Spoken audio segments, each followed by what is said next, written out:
ময়দানে আল্লাহর কাছে বান্দা কোন আমল করলে হিসেব ছাড়া জান্নাতে যাবে? ভাই, আল্লাহর কাছে হিসেব দিয়ে জান্নাতে যাওয়া কি সহজ কাম না কঠিন কাজ? আরে আল্লাহর কাছে তো অনেক দূরের কথা।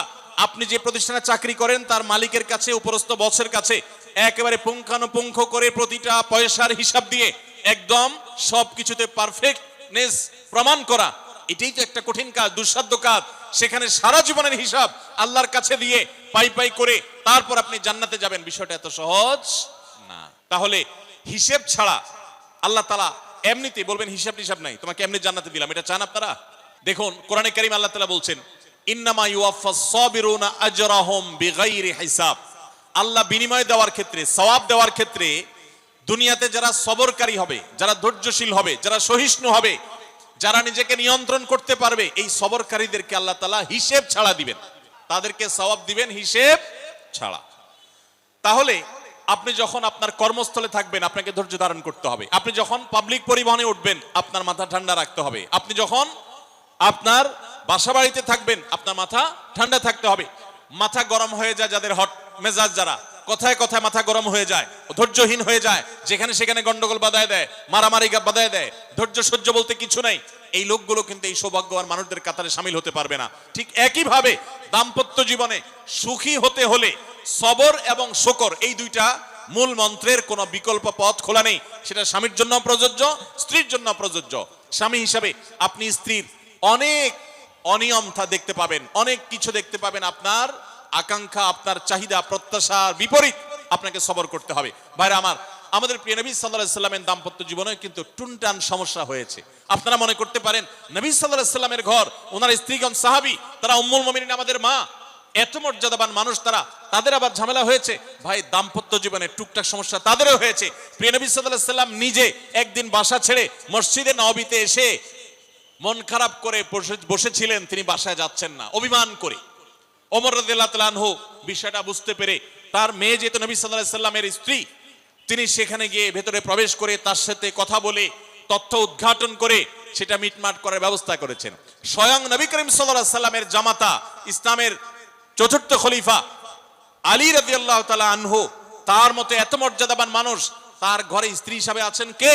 মুহাম্মদ সাল্লাল্লাহু আলাইহি সাল্লামের মেয়ে, জান্নাতে নারীদের সর্দার ফাতিমা রাদিয়াল্লাহু তাআলা আনহা। এত বড় মানুষ তারা, স্বামী স্ত্রী দুইজন, দুই দিককার নেতৃত্বে, একজন যুবকদের নেতৃত্ব দিবে, আরেকজন জান্নাতি যুবতীদের, নারীদের নেতৃত্ব দিবে। এত বড় মর্যাদাবান মানুষ, তাদেরও দাম্পত্য জীবনে কিন্তু টুনটান হয়েছে। একবার আলী রাদিয়াল্লাহু তাআলা আনহু এসে মসজিদে টানটান হয়ে শুয়েছিলেন মাটিতে, মনটা খারাপ, ঘরে একটু হালকা ঝামেলা হয়েছে, তো এই জন্য মসজিদে নববীতে এসে মাটিতে শুয়ে আছেন। নবী করিম সাল্লাল্লাহু আলাইহি ওয়াসাল্লাম দেখে বুঝতে পেরেছেন, টের পেয়ে গেছেন যে কিছু একটা হয়েছে বাসায়। তখন তিনি জামাইকে ডেকে বললেন, কুমিয়া আবা তুরাব, এ মাটির বাপ, মাটিতে শুয়ে আছেন, এজন্য রসিকতা করে বললেন, এ মাটির বাপ উঠো, দাঁড়াও দেখি কি হয়েছে বলো। ভাইরা আমার, দাম্পত্য জীবনে টুকটাক সমস্যা হবেই হবে। যারা বিয়ে করেন নাই আগে থেকে প্রস্তুত থাকেন, বুকে পিঠে ছালার বস্তা সব বেঁধে রেডি থাকেন। বিশেষ করে সময় যেভাবে গড়াচ্ছে, তাতে করে সামনে থেকে হেলমেট পরেও যাওয়া লাগতে পারে। শুধু যাওয়া না, বাসায় ঢোকার সময় বাইক থেকে নামার পরে হেলমেটটা আগে খুলবেন না, আগে যা বুঝবেন পরিস্থিতি কি, তারপর হেলমেট খুলবেন। দাম্পত্য জীবনে টুকটাক সমস্যা হবেই, এটা প্রত্যাশিত, মনে রাখবেন। এই জিনিসটা যদি আপনি আগে থেকে মাথায় রাখেন তাহলে আপনার কষ্ট অনেকখানি দূর হয়ে যাবে। আমরা অনেকে আকাশ থেকে নেমে পড়ি, কি বলে, এত বড় সাহস, এই কথা বলতে পারে কেন? ভাই আশ্চর্য হচ্ছেন কেন? এর চেয়ে বেশি কথা বলতে পারে, মাথা বাড়ি মারছে, আরে ভাই ছুরি মারা নাই যে শুকর আদায় করে, বুঝেন নাই কথা? একই কথা বোনদের জন্য প্রযোজ্য। আমার মা বোন যারা শুনছে তাদেরকে বলছি, আপনার স্বামীর একটা কথা শুনে আপনি আকাশ থেকে নেমে পড়ছেন, আকাশ ভেঙে পড়ছে মাথার উপরে, কি এটা বললো সে, আপনি ডিপ্রেসড হয়ে যাচ্ছেন। আরে বোন, ডিপ্রেসড হচ্ছেন কেন? এটা কেন? আরো শক্ত কথা আপনাকে বলতে পারে, এটা আপনি মাথায় রাখেন, কারণ দিন শেষে তিনি মানুষ, তার ভুল হতে পারে, একটা সময় তিনি তার ভুল বুঝতে পারেন। দাম্পত্য জীবনে যদি স্বামী স্ত্রী উভয়ে যদি ধৈর্যশীল না হয়, সবরকারী না হয়, হুটহাট রিয়াকশন করে ফেলে, কখনো দাম্পত্য জীবনে সুখী হওয়া সম্ভব নয়। মনে রাখতে হবে, একসাথে থাকতে গেলে, দুইটা পাতিল একসাথে থাকতে গেলে টুনটান লাগে না, বাধে হয় না? আপনার কাছে যদি কেউ এসে গাল গল্প দেয়, দেখবেন অনেকে গাল গল্প দেয়, গাল গল্প দেওয়া লোক আছে না নাই? ভাই 30 বছর সংসার করেছে, জীবনে আমাদের একটা কথা হয় নাই, ডাহা মিথ্যুক, এ লোক ডাহা। আপনার 50 বছরের সংসারে কোনো বিষয় হয় না, হ্যাঁ ঝগড়া করেন না সেটা ভিন্ন বিষয়, কিন্তু ভিন্ন মত হবে না, দ্বিমত তৈরি হবে না, নিজেদের মধ্যে ভুল বোঝাবুঝি তৈরি হবে না, একবারও হবে না জীবনে, অসম্ভব। মুহাম্মদ সাল্লাল্লাহু আলাইহি সাল্লামের ঘরে যদি হয়ে থাকে, আলী রাদিয়াল্লাহু তাআলা ফ্যামিলিতে যদি হয়ে থাকে, সাহাবীদের ঘরে ঘরে যদি হয়ে থাকে, আপনি কে? মনে রাখবেন, এই সমস্ত ডাহা মিথ্যা কথা শুনে আপনি চিন্তা করেন, হায় হায় রে, তাহলে আমার বউটা এত ডাইনি। আর মহিলা চিন্তা করে, আমি স্বামীটা এত অমানুষ, কত বড় ডাকাত। দেখো তার স্বামী স্ত্রী জীবনে কোনো কথা হয় না, আর আমার স্বামী ডেইলি একবার মা বাপ তুলে না গালি গালাজ করলে তার বাটার পেটে ব্যথা হজম হয় না। এই সমস্যাগুলো আছে না নাই? ভাইরা আমার, সবর করার জন্য, সবর করা সহজ হবে আগে থেকে যদি প্রস্তুত থাকেন যে এই সমস্যা হবে। আশরাফ আলী থানভী রাহমাতুল্লাহর নাম শুনছেন আপনারা? ভারত উপমহাদেশের এমন একজন আলেম ছিলেন, খুব বিচক্ষণ মানুষ ছিলেন, অনেক বিদগ্ধ মানুষ ছিলেন, অনেক বড় আল্লাহওয়ালা ছিলেন, নেককার মানুষ ছিলেন। তো থানভী রাহমাতুল্লাহর কাছে এক লোক এসে বলল, হুজুর, আমার বাসায় যখনই যাই দরজাটা খুলতে দেরি, আমার মাথার উপরে আকাশ ভেঙে পড়তে দেরি নাই। যেটাই করি, বাজার করে এনে তার হাতে দিলেও রাগ, রাখলেও রাগ, আমার সাথে সারাদিন শুধু ঘেউ ঘেউ করে হুজুর, আর সহ্য করতে পারি না। আমারে কোনো দোয়া দুরুদ আমল শিখায় দেন যে আমার এই বাসার অত্যাচারটা যেন থামে। তো থানভী রাহমাতুল্লাহ বলেন যে, শোনো, তোমার একটা বুদ্ধি শিখাই দেই, দোয়া দুরুদ না। বুদ্ধি হলো, এখন থেকে বাসায় গিয়ে দরজা নক করবা, যে নক করার আগে 1 মিনিটের মোরাকাবা করবা। কি করবা? মোরাকাবা বুঝেন? ধ্যান। ধ্যান কি ধ্যান করবা? দরজা যায় থামবা, থেমে চোখ বন্ধ করে মাথাটা নিচু করে চিন্তা করবা, আমার ঘরের ভিতরে একটা কুকুর আছে, আর কুকুর মানুষ দেখলে কি করবে? ঘেউ ঘেউ করবে। অতএব এটাতে আমার রাগ হওয়ার তো কিছু নাই, কুকুর কেন ঘেউ ঘেউ করছে এটা জিজ্ঞেস করার তার এক বোকামি।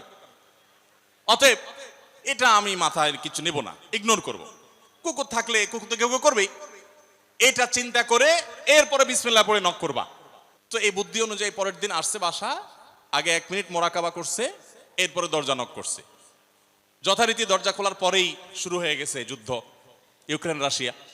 যুদ্ধ শুরু হয়ে যাওয়ার পর এই লোক অন্যান্য দিন সেও টুকটাক রিয়াকশন করে, হাতাহাতি, বকাবকি, দুই পক্ষ থেকে টুকটাক হামলা পাল্টা হামলা হইতো। কিন্তু আজকে সেই লোকটা আর হামলা টামলা তার করা দূরের কথা, উল্টা সে মিটমিট করে হাসতেছে, এবং একটা পর্যায়ে আর নিয়ন্ত্রণ করতে না পারে ফিক করে হাসিয়েই দিচ্ছে। এবার বউ চিন্তা করতেছে কাহিনী কি, কারণ যারা ঝগড়া করে তাদের সাথে পাল্টা ঝগড়া না করলেও কিন্তু মেজাজ গরম হয়। কদিন আগে শুনছেন না পত্রিকা, যে এক মহিলা স্বামীরে ডিভোর্স দিছে, কেন? কারণ স্বামী ঝগড়া করে না। কদিন আগে পত্রিকা দেখছেন। এই মহিলা যখন দেখছে স্বামী হাইসা দিছে, সে এবার ঝগড়া থামায়া বলতেছে, ঠান্ডা মাথা বলতেছে, কাহিনী কি বলতো, তুমি হাসতেছো কেন? বল না কিছু না। সে তো বলবে না। স্বামী মনে করছে হয়তো অন্য কোনো কাহিনী আছে, কোনোভাবে উদ্ধার করতে পারে নাই। পরের দিন আবার সেম কাহিনী, আবারও হেসে দিচ্ছে। মহিলা চিন্তা করছে ব্যাপার কি, বলে না আজকে তো তোমার একদিন কি আমার একদিন, বলতেই হবে তোমার। কেন তুমি হাসতেছো? আমার ঝগড়ার বিনিময়ে তুমি ঝগড়া না করে হাসতেছো, অপমান করতেছো। আমার ঝগড়ার কোনো দাম নাই? আমি কি কথা বলতেছি না, এগুলো কোনো মূল্য নাই? যখন চেতে যাচ্ছে এবার বলতেছে, শোনো, তুমি যেহেতু জোরই করতেছো, তাইলে আমি বলি, আমি গেছি এক হুজুরের কাছে, হুজুর আমার এই বুদ্ধি শিখাই দিছে, আমি সেই বুদ্ধি অনুযায়ী চিন্তা করি। এখন আমি চোখের সামনে যখন চিন্তা করি যে কুকুর গেউ করতেছে, আমার হাসি আসে। তখন বউ চিন্তা করে, কি বললা তুমি? তাহলে তুমি এই মনে করো আমারে?